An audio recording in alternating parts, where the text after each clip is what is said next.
Hey guys, Albert here, Realtor with Home Smart Professionals. I got John Willett today. What's up, guys? How you doing, man? And girls. And girls. Welcome to Living in Rhode Island, our YouTube channel, the number one source. We're going hard, dude. The number one source for all of your information and everything Rhode Island. Everything you need to know about living in Rhode Island, you will find it here. Yeah, I can confidently say that's exactly the correct definition of what we are. Exactly right. The authority. The authority. We should put that in writing. If you're thinking about moving to Rhode Island, don't hesitate to reach out to us. You know where to find us. If you have any questions, reach out to us. We're here to help you out. And yeah, let's get going. Today we are talking about being self-employed in Rhode Island. Being self-employed in Rhode Island. The reason why we came up with this video and the reason why John and I are shooting it is, here's the reason.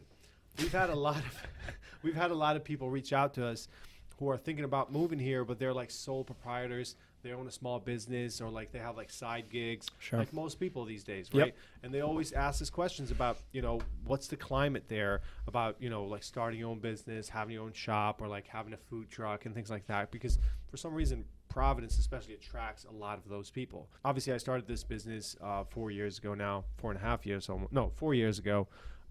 And I've been through it all as far as the mechanical side of it, but also like growing the business and the pains of growing a business, what it takes to do it in Rhode Island.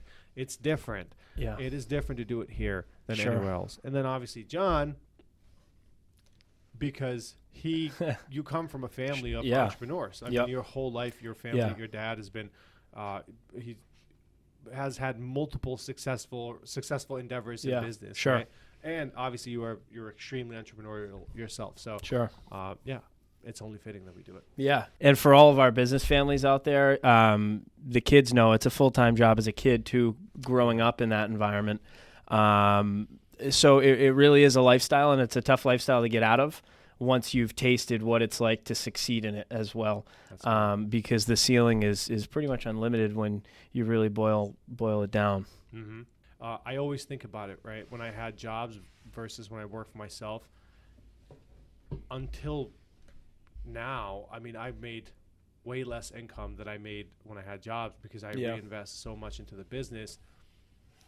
But I sometimes think, even if I were to do it for free, I do it for free because the freedom that you feel when you get up in the morning, it's just priceless. I mean, you can do whatever you want. With that said, you have to work much harder than if you work for someone else. But that's a choice that you make, right? That's what you were saying. You have to have a certain level of drive to power you through days where it might not be what you want to do, but it's something that you need to do because there's nobody that's going to, there's nobody higher up, at that point when you're, especially when you're developing. It's, it really is self-employed, self-motivated, self-disciplined, everything, and that's why it's important as you build, to have a foundation of people you trust, have a community of clients that you do business with that can fulfill you. So it is. There's so much that goes into it. And when we get a call asking, hey, we like your area from what we see of it, but I own my own business, how is that going to transfer? Or, what's the climate like for me as a sole proprietor in X, Y, or Z field? So it's actually interesting because I am not a native Rhode Islander, right? So when I first decided to get into the business, and when I started, literally everyone would tell me like, "Wait, so you don't know anyone here?" I'm like, "I know very few people here," and I definitely had it way harder to get started than somebody who was born and raised in Rhode Island. Oh yeah. And it's not that people are unfriendly here, but the problem is it's not a problem. It's actually a good thing is that people are very community oriented, right? Yep. So like if John is from Johnston and if somebody hears that they want to sell their house, people almost feel obligated to hire you or give you a chance because it just feels like you're part of it. Like, and then they find out that I'm the best guy for the job, and it all comes full circle, and it's really just totally, it's incredible. But it's a no-brainer. But I get what you're saying. Yeah. And we had when we met that same conversation of, Albert, how did you really infiltrate this community, because it's so close knit. It's community. Yes. People don't want to. I'm telling you,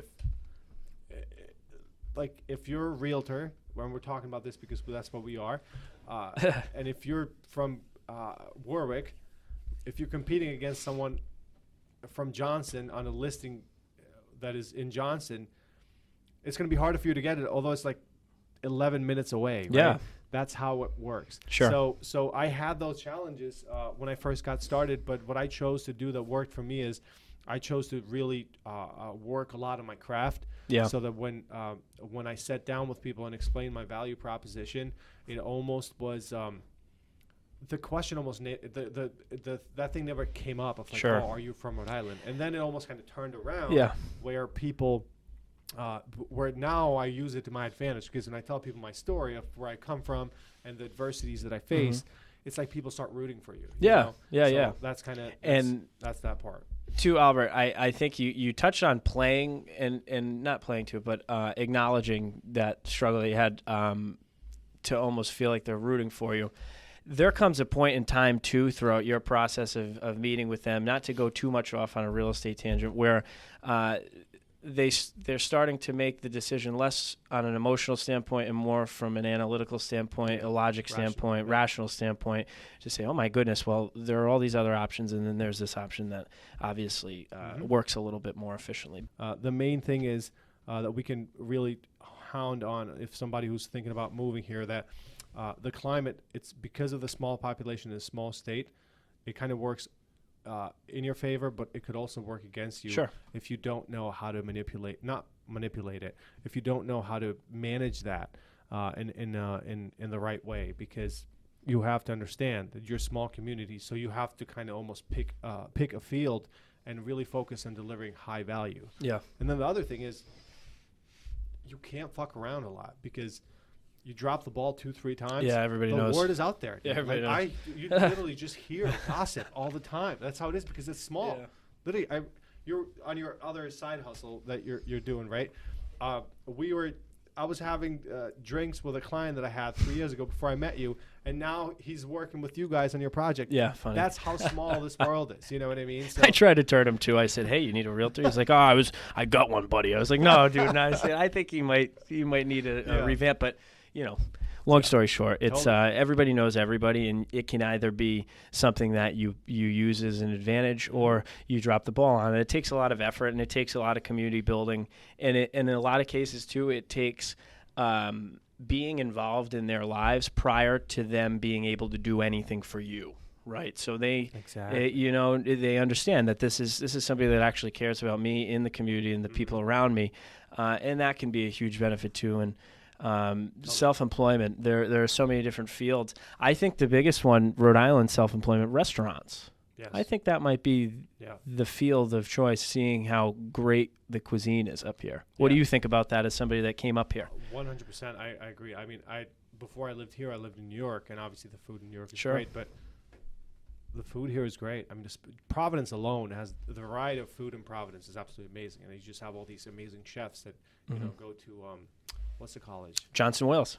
Johnson and Wales. They go there, they get educated, and then they just start their own thing slowly, right? So we have really high level food cuisine, but not only in Providence, but it's all over the state. Sure.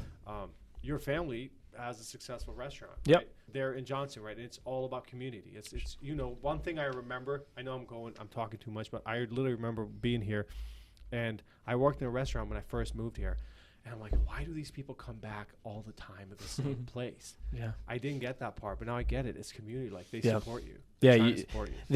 They feel it's an extension of home as well. They walk in the doors and it's no longer uncharted territory, unknown territory. They know you and they're comfortable. Everyone. That's right. Yeah, that's right. And really, if we're going to stress anything for the potential small business owner in Rhode Island, it really is to care about your clients before they've done anything for you. I know we touched on that before, but 100%. It really is that, because they know and they can feel your intentions. And Rhode Island, the businesses that succeed do that. We're also going to touch on like some really kind of staple successful business and restaurants in businesses in Rhode Island. But before we get there, just a couple other things, right? So just kind of to go down that list. It's a small state. Community oriented, so keep that in mind when you come here. Like, you're gonna have to work on that. Keep in mind it's very competitive, right? So, for example, we're realtors. There's about 6,000 real estate agents in Rhode Island, and the population is about between 8 and 900,000, right? Is that what it is? And everybody's got a cousin that's a realtor. Everybody has a cousin who's a realtor, right? So think about how hard you have to work for that. It's just true. I was talking to someone about like some Google ads. He's like, yeah, man, it's very hard to generate business in your area because it's so small and it's just so overly populated by realtors. To me, that's like doesn't mean anything. Like I'm not afraid of it. No. But you just want to keep these things in mind, right? So like also when it's more competitive, it's easier to differentiate yourself because you could do something that most people are not doing. Exactly. So, and it will be noticed easier than if you were to do that same niche somewhere like New York City. Yep. You know, all self-employed people that have a low barrier to entry into their profession understand that while it is a disadvantage for the overall perception of your profession prior to your introduction to whoever the client is, your knowledge and expertise, because you care about what you do, is going to shine that much more because, like you said, it is an overpopulated, community. Yeah. So, all right, cool. So, some successful local businesses that thrived in Rhode Island. When we say thrive, we mean thrive. These are some of them are literally cultural stamps. Sure. Yeah, I know. There's people who don't even know. Like, I'm going to mention the first one. When I first moved here, I thought this was like a meme. I didn't think that this was a real business. You thought they threw up that bug up there for no reason? The big blue bug. I thought it was like, no, I didn't. I never seen the bug, right? I moved. It's just I passed. But you heard about the legend I heard of the about bug. The legend of the bug, the big blue bug, this and that. It's Rudolph and Christmas time. It is. It's fucking crazy. But it's I mean, if you think about it, it's a genius marketing idea. Oh my god! Because that's what they do, right? They're a termite company. Yeah. Well, termites, bugs, right? They just get rid of bugs. Yeah, they get rid of bugs, and they put one on top of their roof. Of their roof, but it's right on the main highway, so everyone sees it. I know. And they dress it for Christmas. Yep. And it's a joke, but it's like to them, it's that's the kind of marketing that you can never pay for. Yeah. You know, like you can. That's just something. A lot of things have to align for you to do that. And to be honest with you, it's probably the best position in all of Rhode Island to have that up there. 100%. How many people do you think? Probably like 100. You probably have 100, 200,000 eyes on it a day. That's what I mean. Day. That thing, it's right up for everybody who doesn't know. It's 95. Maybe right through. Maybe we could just post a picture of it. Yeah, the big blue bug. Enough promo for them. Dell's Lemonade. Dell's Lemonade. Where are you? There you go. Can you see that? Look, here are a few. Here are a few examples. Oh, this is improv here. Here are a few examples. Narragansett. It's not my cup of beer, but I don't know if you like it. I love it. Yeah. So there you go. So yeah. Many drunken nights in Narragansett. Yeah. There you go. Awful. Yeah. It's not awful. It's a drink. It's a drink. It's like a coffee, or it's like a cabinet, you know what a cabinet is? I found out on this podcast what a cabinet was. Really? Zach told me once. Can you tell them what a cabinet is?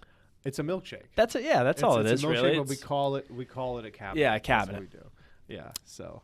What else you got? Dell's Lemonade, like you mentioned, right? We talked about Dell's. They literally sell lemonade, right? It's lemonade stands. Yeah. But they're branded and they're all over the state. Blueberry. Right? Blueberry, great, delicious. Blueberry. I mean, a lot of sugar. You get blueberry. I quit rush, sugar. I'm not on sugar anymore. No. No more sugar for me. Well, Plant sugar. So you can't have Dell's anymore. No more Dell's. Exception here and there. Well, it's wintertime, so it's easier. You're right. Yeah, you're right. All right, cool. What else? Dave's Marketplace. There are a lot of Daves. It's like a Whole Foods alternative. Yeah. Truthfully. To Rhode Island. It really is. It's a great stores, right? They're just supermarkets. It's like think of your prepared Stop and foods. Shop, Whole Foods, Trader Joe's, prepared foods. It's great. High quality. Sure. And they have probably 7 or 8 locations. Yeah, they're rapidly expanding. Exactly. Yeah. Great. Providence Equity. That's a powerhouse. Yeah, Providence. It's like a different. That's probably one of the biggest businesses in Rhode Island. Yeah. It's somewhere around $1.8 billion. Yeah, they own a lot of stuff. That's great. They own a lot of stuff. What was? Can you tell me that you mentioned something about the owner? Yeah. So the owner had some, and I don't want to go too in depth because I don't know the extent of whatever it was, but he had some tragedy happened in his life to no fault of his own, and made a career change into this, opening up this company. And sure enough, he's the wealthiest man in Rhode Island now. Obviously, the numbers speak for itself with Providence Equity. And truthfully, the story, when you hear more about it, is really, really rewarding. His name escapes me. I think his first name is John. I could be wrong, but if you want to look it up, I believe that story is public. Providence Equity owner. So his name is Michael. How do you say that? Vervish. I couldn't tell you. I wouldn't do any better. It's probably Michael Vervish. It almost sounds Polish or like Eastern European. To be honest. Yeah. Whatever his name is, pretty wealthy. Yes. Pretty. Absolutely. Did well, self-employed. Yeah, so that's the prime example of self-employment in our country. It's about as good as it gets, right? It's about as good as it gets, but it's an example of how far you can take it. Sure. The environment is great. I really do think so. And then because of our location also, depending on your business, like our business allows us to operate in Massachusetts, soon in Connecticut, right? So you can expand because of the convenient location where we are. Right between Mass and New York too. You get a lot of through 95. Easy. You just have access, so it's pretty good. So do you have anything else? A little bit more love for our small businesses. If you can find a way to get some property, lease out a storefront on one of the major powerhouses like Thayer Street or Main Street in East Greenwich. All these different places offer a lot of opportunity for real high amounts of qualified foot traffic, so those are all places to look into if you are coming here. If there's you got anything else, I think we've pretty much touched on the surface level. No, that's it. I don't. I think that's kind of the idea. Hopefully you get it. It's a casual vibe, it's the main thing, the main takeaway for this video should be, it's community oriented. Sure. And if you don't have that mindset, I just really have a feeling that you will fail. Yeah. You have to lead with that in business. I feel like everywhere, but it's different. It's a different climate if you're in New York There's City, no right? faking here. There's no faking it because it's so small. Yeah. I'm telling you, you fuck up once or twice, you're done. You're done. Yeah, in the frying pan. Yeah, you really are. Done. So that's it. I hope you guys found some value. Sure. This is kind of the idea. If you have any questions regarding this, don't hesitate to reach out to us. Living in Rhode Island, where you can find everything you need to know about living in Rhode Island, starting with lifestyle updates, real estate. If you have any questions, if you're thinking about moving here, don't hesitate to reach out. John and I are out. Thanks for watching, guys.